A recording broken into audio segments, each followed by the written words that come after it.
You're listening to the Apple Insider Podcast. Welcome to episode 23 of our show, where we discuss the latest news about Apple, iPhone, iPad, Mac, and more. We're recording on Thursday, July 2nd, 2015. Today we'll be talking about the Apple Music launch, Beats One going live, new iPod colors leaking out of Apple, listener questions, the new Steve Jobs movie trailer, and the iPhone's birthday. It's 8 years old this year. And lastly, Apple losing the eBooks appeal. We have with us this week AppleInsider Managing Editor Neil Hughes. Hi, Neil. Hey, how's it going? Fantastic. And Associate Editor Shane Cole. Yo. I'm your host, Contributing Editor Victor Marks. Let's go ahead and begin. So our first topic is about the Apple Music launch. Neil, can you go ahead and tell me some of your thoughts about the service and what you think it means for Apple? It's funny that you asked me first, because the first thing I did was disable Apple Music. Well, that would be your thought on it. Why did you do that? Well, I prefer to own my music. I'm not really into the whole concept of renting. If I ever wanted to leave Apple Music, I wouldn't have the music that I listened to while I was on there. And I'm happy to pay more for music. I buy a lot of stuff on vinyl, and vinyl these days comes with digital download codes, and then I use those with iTunes Match. They upload to the cloud, and I have it all available, and I own it, and I can listen to it and do whatever I want with it. So Apple Music, I'm sure, appeals to a lot of people and has a lot of value to them. But for me personally, it's just not something that fits in with the way that I consume music. Interesting. Very, very interesting. So that's cool, because I think there are a diverse range of opinions on how music fits into people's lives. Shane, did you try Apple Music? Yes, I did try Apple. I did try Apple Music. I subscribed. I was a Beats subscriber before. I'm now an Apple Music subscriber. It's a streaming service. I mean, there's not a whole lot to say about it. The real differentiator for me from everything else is what Jimmy Iovine has been carping about for years, which is human curation. I don't have a lot of time in my days, and so I depend on other people essentially to make me cool. I don't hear stuff unless somebody else points it out to me all the time. So for me, having for lack of a better term, having actual cool people show me new stuff is valuable and totally worth my money. Okay. I signed up for the trial, but I did so with hesitation. And I did it because I wanted to see what was inside. I wanted to see what was in the catalog. And the big benefit that I derive from it so far has been the ability to make a song available for offline playback. Right. And I say that because I used to have the AT&T unlimited data plan, which, as we know, AT&T has been historically trying to find ways to clamp down on. And I switched away from that to a limited plan with a large number of gigabytes of data. But even so, I still find that there are months where I butt up against that 6 gig or 7 gig limit. And I want to have the songs available for offline, so I'm not constantly streaming them and constantly burning data out of a cellular plan on those same songs. Yeah, I mean, you get that same thing with iTunes Match, but obviously you just don't have access to the huge library of music that you can listen to whenever you want. That's what I like about iTunes Match, and I'm happy to continue subscribing to it just because I can download music and listen to it offline. If I'm getting on an airplane and I want to have something to listen to and I'm not going to have a data connection, great. Or I can just stream it. I can just tap on it and it streams it from the cloud. I have a lot of live bootlegs and stuff like that I've uploaded that don't get matched, but they're saved in the cloud, and so I have everything accessible there. So I think Apple's cloud services are really coming together, and this is just something that kind of completes the ecosystem. You got to remember that iTunes sales, now that the iTunes brand is kind of being pushed to the wayside, are still dominant and still much bigger than streaming, although streaming is growing and digital downloads are shrinking. But it's still a bigger business than Apple Music or Pandora or anything like that, Spotify.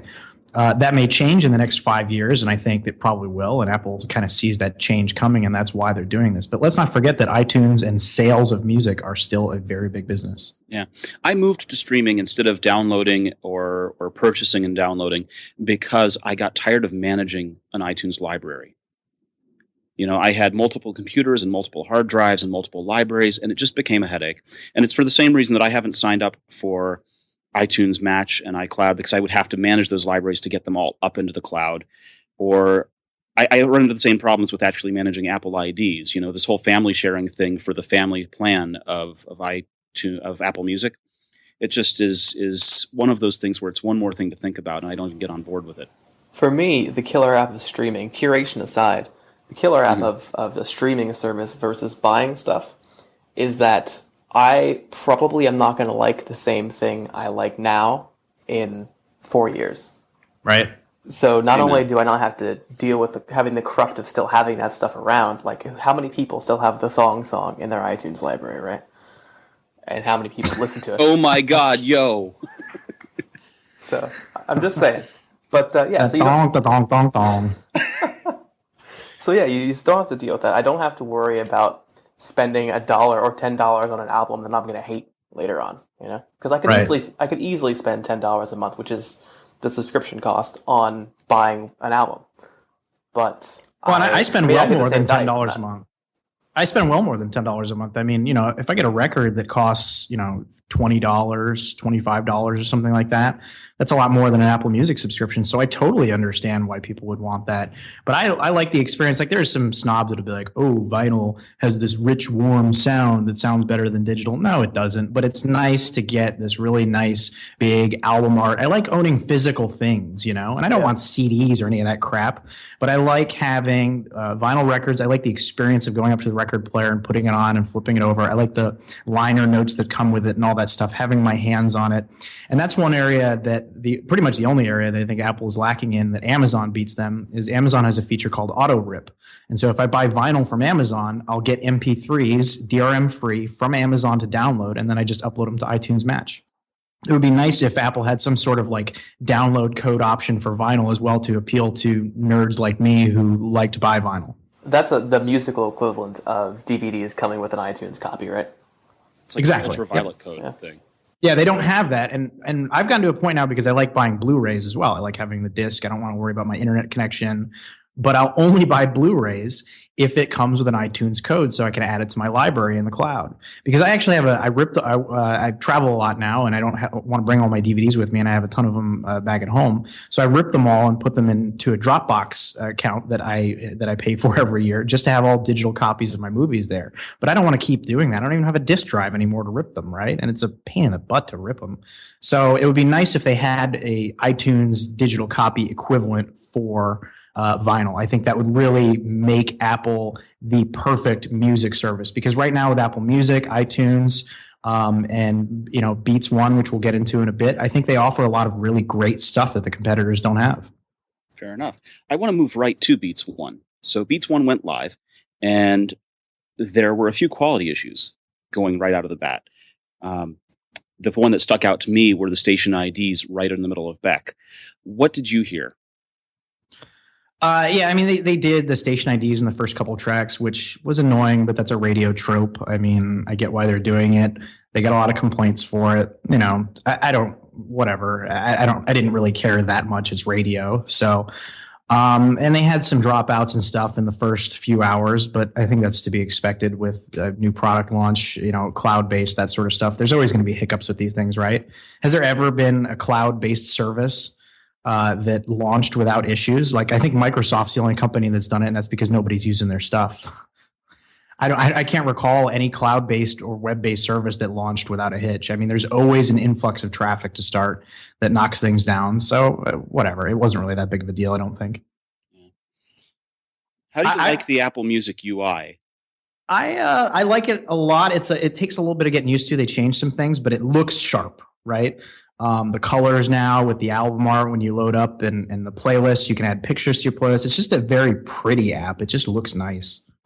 I think it's not at all, well, I'm going to couch this in saying, Do it. From a design perspective, it's very Apple-like in that they have completely ignored all of their own human interface guidelines. So there's that. It looks very pretty, but it sucks to use. From a user experience perspective, it's horribly organized. There's menus on menus, and I don't mean actual identified menus. I'm using this in in a context of navigational hierarchy. There are menus on menus on menus on menus. And to discover any number of the cool features, it takes forever. Like, Beats had this sentence, right? I'm doing this with these people, play me some music. Apple Music has a similar feature, but they have a list of activities, right? One of my favorite of which, obviously, is getting it on. there are a bunch of playlists under the Apple Music activity getting it on. But to get to that, you go into the new section, which is supposed to have all of the new music, and scroll down until you see this forever, basically, until you see an activities picture, and then you tap on that, and then you're in the activities section. Why is that there? Why is it buried? Why? There are too many why questions for me to possibly ask in the time we have for this podcast. Yeah. And I think the 3 dots on the right of everything is just really ugly. Like you scroll down and it's just dot, dot, dot, dot, dot, dot on everything in the app. And it's like, what is this? Yeah. And the worst violation for me was when you tap on one of those dots and you get a menu that pops up from the bottom of the screen. And traditionally, you're supposed to limit those menus to 3 or 4 rows, right? You're not supposed to do the 8 or 9 freaking rows of That's options. what I was just going to say. God, my mind wants to bleed at that. Yeah. And another thing that annoys me is when you open up My Music, it used to have on the right side the full alphabet so you could scroll quickly. You have to start scrolling and then that pulls up the alphabet once you get down to the music. Just little tweaks like that I think they'll work out in time. But I think it's a step in the right direction. I really like the mini player. It just looks nice when you load up individual artists and albums, the colors that match. It looks really sharp. Yeah, I get the reason they've done what they've done with the music app, but I wish that they would split it off into 2 apps again, to be honest. I think you would get a lot more play if you had My Music as its own app and then Apple Music as a separate app. I agree. So what about these Beats and featuring Beats One and featuring celebrity shows like Elton John, Pharrell, and Dre? Pharrell? You mean Pharrell? Pharrell, whatever. It just makes me happy to listen to. Thanks, Grandpa. Honestly, at Beats One, I didn't really have high hopes for it. It started out, they kicked things off with a little-known song by a band out of Manchester called Spring King. Then they followed up with, a big summer hit from Beck, a real catchy tune, and then Jamie XX. And like those first 3 right off the bat kind of set the tone for me for this station, which I thought was really cool, which is it's not going to be your typical top 40 radio. They're not going to play Lady Gaga every 5 minutes. Not that there's anything wrong with Lady Gaga, but it really seems like it's about music discovery. It's about people that want to introduce you to new music and have you hear some new things. And they'll sprinkle in some hits and some classics along the way.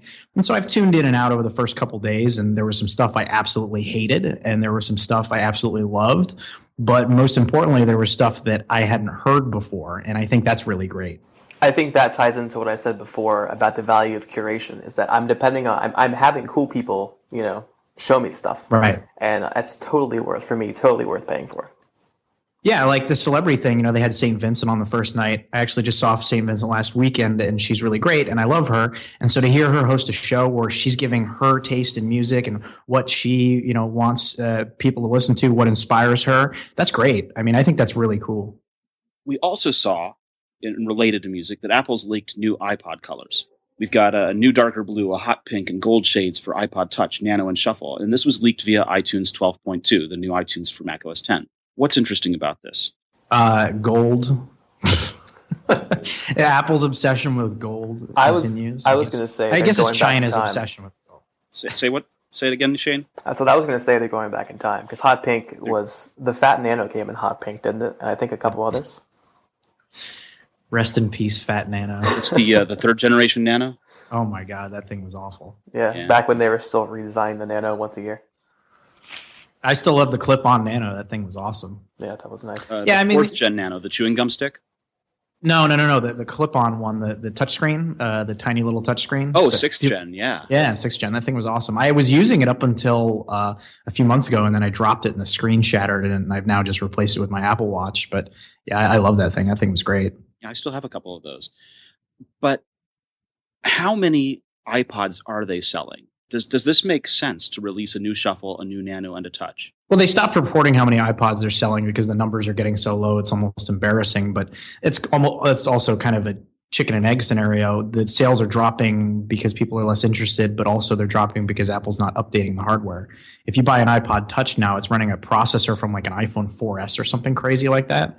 So, I mean, I can't imagine what iOS 9 runs like on that or how well it works. The leaked pictures show new colors. Will they upgrade the processor? That's the $1 million question at this point. Don't really know. Our sources told us earlier this year that the iPod was going to get an update, and at the time, a lot of people thought that it was crazy. Like, why would they even bother updating the iPod? But here it comes. It's welcome. It'll be better if they upgrade the hardware, but I wouldn't hold my breath for any upgraded internals. The real question for me is not why are they upgrading the iPod Touch. It's why are we getting new shuffles and nanos, particularly the nano. Because that seems to me to be sitting right now in a sort of uncanny valley of unnecessariness. The shuffle I get, right? I know a ton of people who still work out with their shuffle rather than strapping their iPhone to their arm. And the touch, obviously, is an iPhone without the phone, which is hugely valuable to mostly parents, but also people like me, developers, right? But the Nano, I just don't understand why it's still around. I actually really like the Nano, the integrated Bluetooth and the size of it, the form factor and all that. But you're right. I mean, at that point, you might as well put your money toward getting an iPhone or getting an iPod Touch or even getting an Apple Watch. Yeah, it's like who is buying a Nano to use the Nano every day, right? Because we know who's buying shuffles and we know who's buying iPods Touch, but who is buying a Nano and using the Nano every day? That's what I want. I mean, is it teenagers, seriously? Is it like middle school and high schoolers who can't have their phones in class? Is that the market? Or what? There were some people upset in the comments too. The new iPod Touch doesn't have Touch ID, which presumably means it won't have Apple Pay. But I mean, realistically, was that ever going to happen? Did anybody really think that they were going to do that for the iPod Touch? I don't really see why they would bother. This is like the same use would be as if for shopping online, like you would with the iPad 3rd generation Mini. But how many people do that from a Touch versus doing that from an iPad? Yeah, they want to keep this thing as cheap as possible. They want to keep the cost down and the margins up. And they're not going to put in a Touch ID sensor on it. There's no incentive for them to do it. Why would they do that? But what's interesting is because the NFC element and secure element in the Apple Watch are separate from the phone, you have to reload your credit card to get it on the Apple Watch again. And that's why you can do it with an iPhone 5 and iPhone 5S, even though they don't have Apple Pay built into them, is because the Apple Pay functionality actually comes with the watch itself. Right. So what I was going to say is I wonder how much of that is an attempt to. I don't know that this is actually a huge thing, but it's always seemed to me that a great use of an iPod Touch, and I tried this for a while, is as a mobile phone without the cell connection, especially as Wi-Fi gets more ubiquitous. I could totally see people. FaceTime audio kind of thing? Yeah, FaceTime audio. I mean, even Skype. I could totally see people moving away from an expensive monthly cell phone plan. Get a Google Voice number and use Google Hangouts to make calls too. Yeah, exactly. So I you wonder make how them much receive traditional phone calls. So I wonder how much of that is a defense against a move like that. Or how much removing Apple Pay and Touch ID, or withholding it actually from an iPod Touch, is a defense against that kind of change. If you look a few years ago when they made the iPod Touch really thin, it was easy to look at that and say, oh, this is where they want the iPhone to go. And then here we are with the iPhone 6, right? And the camera protrudes and the edges are rounded off, and it came true. And so it's interesting that now that they've kind of dropped interest in the iPod Touch and they're not redesigning it anymore. It used to be where they did the things that they couldn't yet do with the iPhone, and now it's just kind of a forgotten product. Well, there have been a few products like that where they've come out and said, yeah, we tested this or this other innovation in this prior product, right? Right. Well, I mean, you see that with the new MacBook, right? That's an aspirational product. I think in many ways, the iPod Touch of 3-4 years ago when they made it so thin was an aspirational product for the iPhone. Yeah. And now they're there and they don't feel a need to even innovate with the iPod Touch anymore. Wasn't there one of the iPods, maybe the Nano, was Steve Jobs said that it was a test bed for the unibody construction when they switched to unibody for the MacBooks. Very cool. Well, at this time, I need to announce our sponsor today. So let me start by just asking, because I want to make this a little interactive. Neil, you sleep at night, yes? Sometimes. You sleep on a bed? Yes. You have a mattress? You sleep on a futon? You sleep on the floor? What? I have a mattress. How did you shop for that thing? My wife did. So you seeded the whole decision-making process and just got something you could sleep on? Yes. Okay. Shane, what do you sleep? Do you sleep at all, actually? Because it is midnight for you. Occasionally. But the mattress I sleep on now came with my apartment. Ooh. Was it new, or is it some used mattress that came with your apartment? It's new. My apartment came furnished, but the mattress is new. Although I will tell you, when I used to live in the States, we went shopping for a mattress, and I literally walked into rooms to go beds or something and said, I want the most expensive mattress here. And that's how I shopped. Hey, it worked out. It could have gone bad. Yeah, it worked out. It worked out. Well, today's sponsor is Casper Mattresses. They are an obsessively engineered American-made mattress at a fair price. And you can get $50 towards any mattress purchase by going to casper.com/insider and using the code INSIDER. That's for all of our listeners. And their proposition is this. You spend about a third of your life sleeping. So they want to make sure that you do it on a good mattress. They're bringing together two technologies to try and make you sleep better and actually have a better day, because when you get a good night's rest, you wake up feeling better. So they're using latex foam and memory foam. They've got just the right sink and just the right bounce so that no matter how you sleep, you're not sinking into the thing, you're not hot at night, you're not tossing and turning. It's really just meant to be comfy. They've got a risk-free trial and return policy. They'll deliver it straight to you, and you can try for 100 days. If you're not happy, they'll pick it back up. So at the store, like you did, you get a minute to try on the mattresses, right? You get to bounce around for a few minutes, you lie down on one, you feel incredibly awkward lying down in the store. With Casper, you get to sleep on it for 100 nights.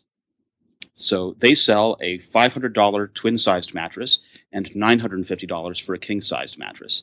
Comparing that to the industry averages, what you'd pay for some of the competitors, that's really reasonably priced. So get $50 towards any mattress purchase by going to casper.com/insider and using code INSIDER. Terms and conditions may apply. So we had some listener questions, right? And we're just going to run through these. One listener asked, why does CarPlay not show Apple Music properly? Have Apple fallen down on the job here? And what they were getting at is that in CarPlay, I can get it to show songs that I have said make available for offline, and those will list. But trying to list the other songs, trying to see things added to a playlist, it's inconceivable. It doesn't work. I know you guys don't have CarPlay, so that's my answer, is that I think Apple, as you guys were talking about with the UI in Apple Music, that lack of consistency and lack of following the human interface guidelines extends to the CarPlay interface, where they sort of fell off the map and didn't even pay attention to it. Do as I say, not as I do. Hey, they issue the design awards. They can issue themselves one if they like. Apple sweeps its own design awards. What does it mean? Here's a second listener question. What does it mean when Siri says, I can't take requests right now? It means too many people are listening to Beats One. Nice. The alternate message to that is the internet connection's not working, or too many requests are going to Siri at the data center. And even if the internet works, it's pretty much, there's not a whole lot to do about it. Basically, Siri can't find Apple. She can't find home. Yeah. Siri can't phone home. The difficulty is that they don't tell you. They don't tell you, check your internet connection. Do you have Wi-Fi? Or check your... There's no advice given to the user to troubleshoot this, right? Yeah, it's kind of cryptic, right? They're trying to make it personal. I'm sorry, I can't take requests tonight now. Yeah. I'm your personal assistant. I've gone for coffee. See ya. But I'm sorry, David. I can't do that. Oh, that got creepy fast. But yeah, it's sort of a cryptic message, and that led to that question. Do we know? Here's another question. Do we know, are some artists only available in some countries, or are all of the artists in Apple Music available in all the countries? That is an excellent question that I don't think any of us know the answer to. I have no idea. I would assume that the same artists are available everywhere, but I have no idea. I don't know what the licensing restrictions are there. I know that movie licensing is very much region dependent around the world, and that movies don't get passed around the world for licensing like that. Music is a separate thing, and I'm not positive, but I just don't know. They do have Apple does have a regional availability help guide for Apple Music, but it doesn't break out things like artists. It only breaks out different services. For example, which countries Beats One is available in, which ones streaming is available in, etc. Okay. So the answer is, not only do we not know, it's really, really hard to know. The last listener question that I have before me for this episode is, can we talk a little bit about the iCloud music library issue, where some files were being deleted and some files were being renamed? Well, I mean, this just goes back to what I was talking about with cloud launches and how hard they are to do, right? Server overload, things start glitching out, things start going crazy.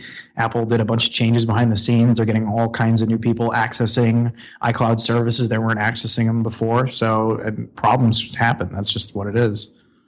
Yeah, but Apple doesn't really learn from their own history. This is not the first time that a music service has overwritten user files. Well, this the happened first to one time- of our writers, Roger. He lost his playlists after enabling Apple Music, and he had to go and get an external hard drive that was backed up with all of his playlists, and then export those files. And he went through a whole process. So yeah, it's a headache. I remember early on in the early days of OS 10, 2002, 2003, when it was a thing that happened. You'd update iTunes, and your entire iTunes library was deleted. And Apple pulled the software update and then went ahead and reissued it. But yeah, your iTunes library was just simply gone. And if you have all your music in the cloud, that's kind of scary too. I mean, who knows what would happen with it? You wouldn't be able to re-download it. What I actually do is I have all of my music backed up to iTunes Match, but then I also have Google Music and all my stuff's uploaded there too, even though I never use it, just because why not? It's free. So what I think about when we're talking about cloud, we talk about cloud like it's this magical thing that's going to save all of our files and save our music and stuff like that. It's important to sometimes think of the cloud as simply just another hard drive on another computer that you have no control over. With hopefully better redundancy than you have. Yes, it may have better redundancy. Hopefully it does. But if something goes wrong, you have no way of doing anything with it. Right. Yeah. Well, I mean, everybody uses Gmail or whatever, right? Does anybody back up their emails locally or have them saved somewhere? So if Gmail went down, you'd have them all? Because I don't. I do. If you run Apple Mail or you run some other mail client and you tell it to save everything, then yeah, you do have your backup of the files. But yeah, I don't run any mail clients like that. I just access Gmail from Mailbox on my phone, and when I'm on my computer, I just use a browser. So. I do not care at all about my music, but I'm totally paranoid about my email. So I'm the other way around. We use Gmail because running a mail server is frickin' hard, right? No one wants to do this. No one wants to run a mail server. And having email chewing up hard disk is also frustrating and annoying, especially when you're the guy that bought the 2011 MacBook Air with 64 gig of SSD, right? Well, maybe you shouldn't have done that, Victor. Yeah. Hindsight's 2020. Guys,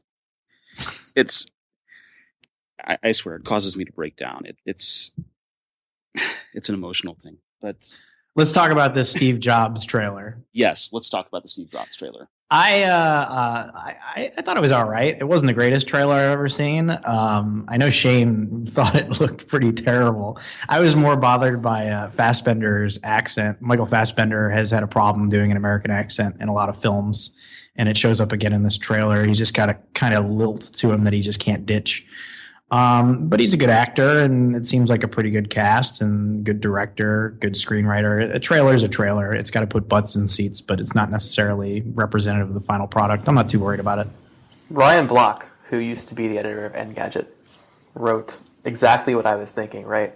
Which is, I love Danny Boyle. I love Aaron Sorkin. I'm really excited to see a good movie about Steve Jobs, but this trailer just looks terrible. It just looks bad. I mean, I can't put my finger on why. It just looks bad. I wouldn't say it looked bad, but it didn't really inspire a lot of excitement in me. Although I don't know how you could really inspire a ton of excitement for this kind of movie, right? Yeah. It's not like the trailers for The Social Network really stood out much either, but that was a great movie. But I've complained on here in the past about Aaron Sorkin's Newsroom and how terrible that show is. So this movie could either be amazing like The Social Network, or it could just be a pile of steaming garbage like The Newsroom. So we'll see. Or it could I didn't be watch the both trailer. Amazing and a pile of steaming garbage, like The West Wing, Maybe. depending on which season you watch. There you go. Yeah. So I didn't watch the trailer, and here's why. I want a Steve Jobs movie, but I want a Steve Jobs movie that has the passion and the inspiring motivation that Jobs was able to show the world, right? That was one of the things that made him very charismatic, was that he was able to talk about the future. He was able to talk about pushing the envelope, and the only way that you move forward is by pushing the envelope and rattling against these boundaries to find out where they bend and where they break to make your dent in the world. And each of these movies that's come along has had something wrong with it. And today, Wozniak said that Seth Rogen said wonderful things, but they weren't things that he would have ever said. And I Well, expect every movie to deal with that. but that's because, Aaron That's Sorkin. fiction. It's He's fiction. We know it. But yeah, he's not gonna give a historical recounting of what happened. He wants to get the themes and ideas across. And a lot of people don't like that or just don't get it. The Social Network was an entire movie based on the idea that Mark Zuckerberg was trying to get a girl.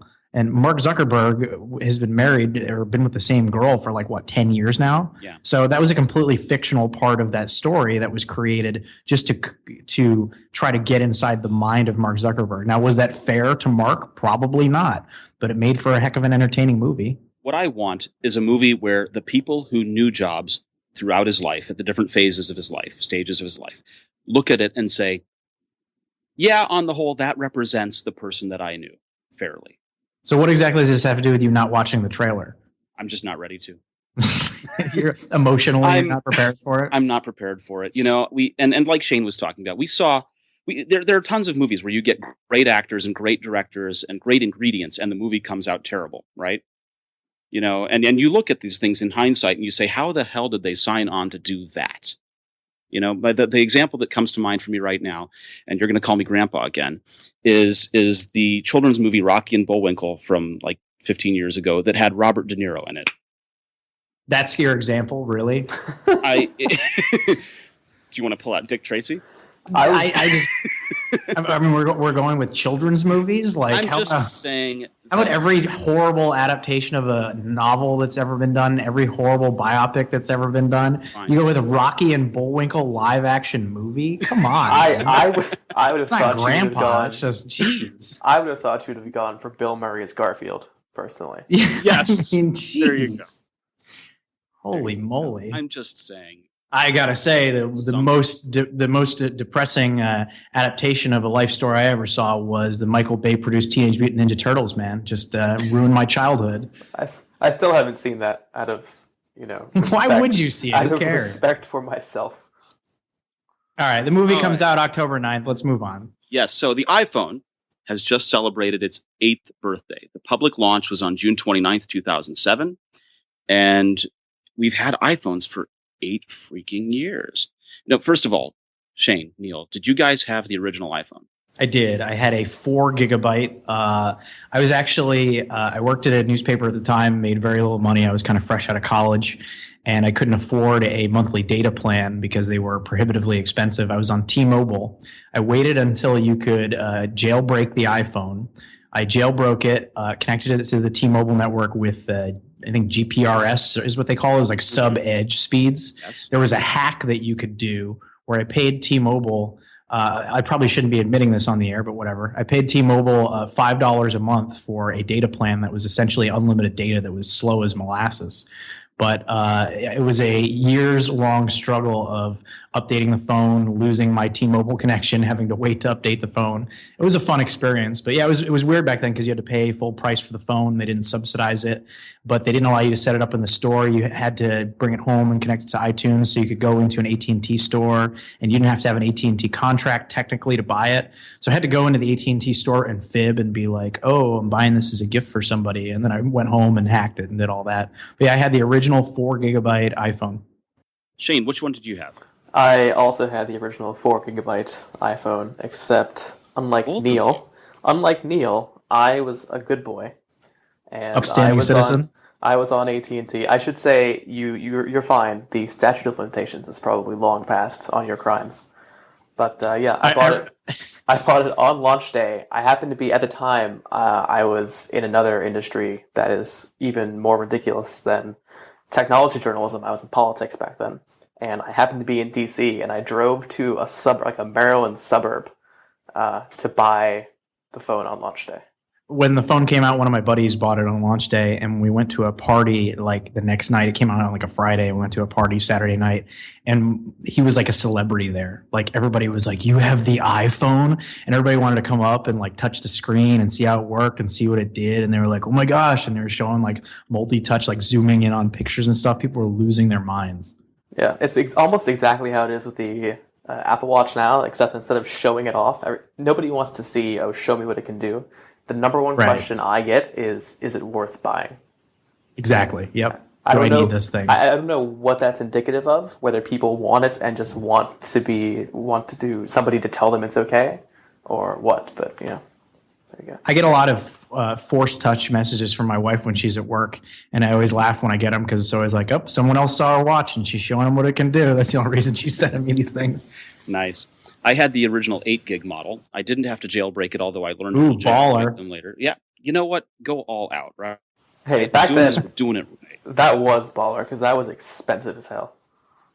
That was money. Well, they dropped the price by like $200. yeah, like 2 months into it. later.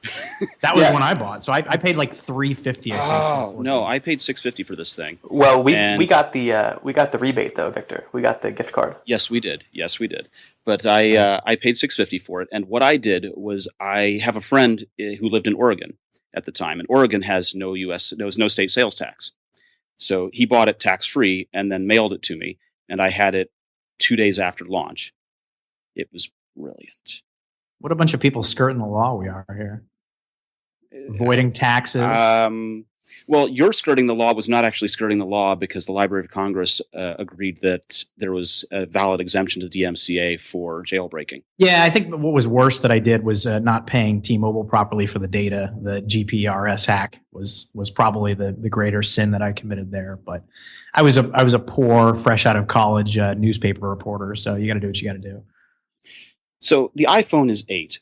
What do we think's coming in the new one, right? We were talking about things like Force Touch and Touch ID and how that shapes design. Shane, do you have a comment on that for me? I think Force Touch is probably coming.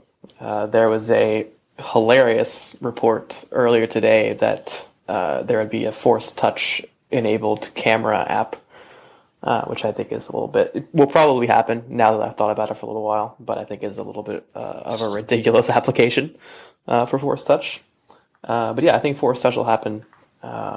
Probably not going to see a change from the 16 gig base size, even though everybody really desperately wants one, which I don't understand. I think people are just cheap by nature, and they want to buy the lowest one, but they can't force themselves to buy a 16 gig phone, so they want the lowest one to be higher so they can buy it.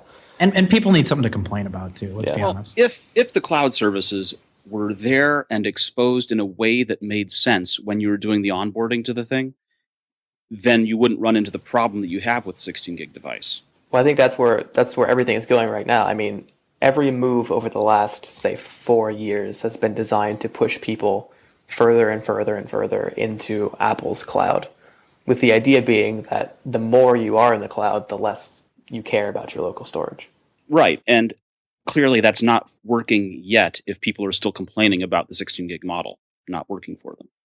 People aren't taking advantage of the cloud services properly in order for that to work. Well, I think that's a vocal but small minority of users, right? Wasn't there a study sometime last year that the average number of third-party apps installed on an iPhone is 4 or something? I need to see how many my phone currently has, but I'm not average 300. by any. Yeah. So you taking bets? Who thinks I got 300? I think you've had 148. Well, I pared them down recently. Actually, I went through last night and I deleted 2.5 gigabytes worth of photos. No videos, just photos from my phone.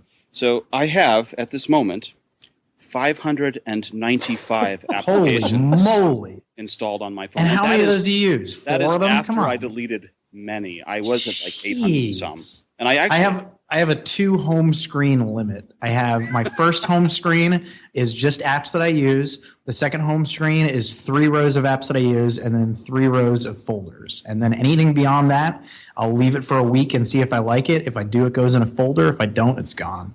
Yeah, me too. Fantastic. I think this sheds some light on what my difficulty was in managing iTunes libraries. Tell me, Victor, are you a hoarder? Do you live in a pile of garbage or something in your house? I mean, geez. We're not talking about that right now. I think you have a problem. I think we might need to send a TLC crew to your house to make a documentary. Yeah. But yeah, 600. My point is that the people who comment on tech blogs and complain about 16 gigabytes of storage are not representative of the vast majority of users. Oh yeah, let's be real. What people really complain about is iCloud storage. They go, "Why is it saying that my iCloud storage is full?" That's where the real problem is. Here's what the real problem was in my experience. Is my wife has a 16 gig iPhone 5, and she didn't want to upgrade to the 6 last time around. She just wasn't interested. She didn't see the point. So she has the iPhone 5, 16 gig, and she has all of her photos going back for forever. And we never turned on the Photos iCloud library or whatever the product name is for that. So all of her stuff was on there, and it kept adding up. And there was no way to upgrade from iOS 7 to iOS 8. Right. So I did the only thing that I could, which was, come on, we're a year in now. I went ahead and pulled the photos off of her phone, backed them up to the computer, and then upgraded to iOS 8. And now every day, without fail, she looks at me and says, "Where the hell are my photos? I want to send a picture to someone. Where the hell are my photos?" Victor, I have a solution for your app problem here. I can walk you through it step by step. You open the settings app, you choose iCloud, you choose family, and then you choose on your wife's phone, you just choose your name and then check the parent/guardian thing. So she has to approve every time you want to download an app. Problem solved. Thank you, Neil. Thank you. Mm-hmm. So the last thing that we have to talk about is our friends at Apple have lost an appeal about the ebooks antitrust suit. Why did you snicker? Because this whole thing is ridiculous.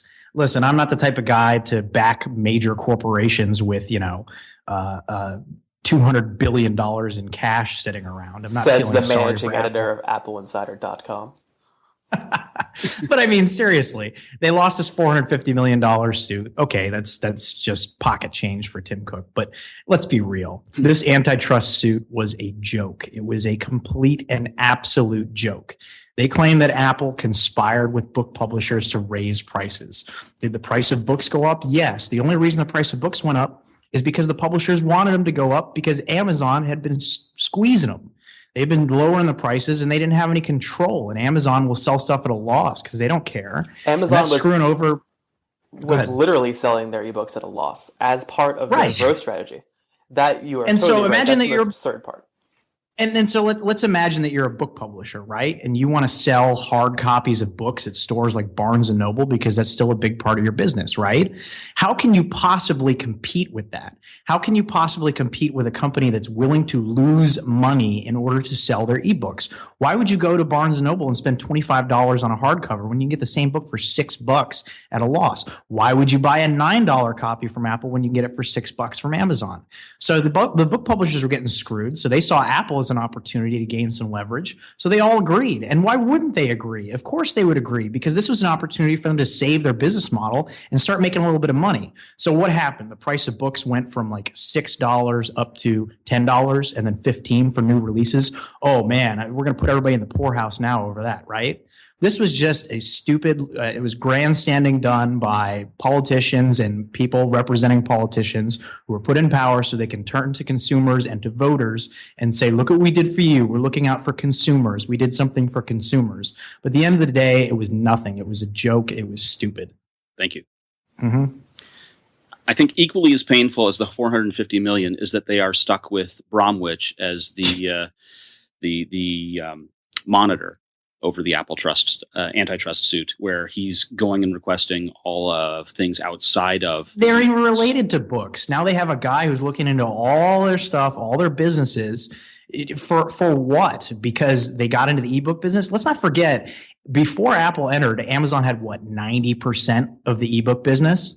How could Apple possibly be doing anything to hurt consumers when Amazon is the one that has a 90% share in the business? And even now, what are the figures at, right? What is iBooks? Is iBooks more than 20%, 25%, if that, of the book market? Really?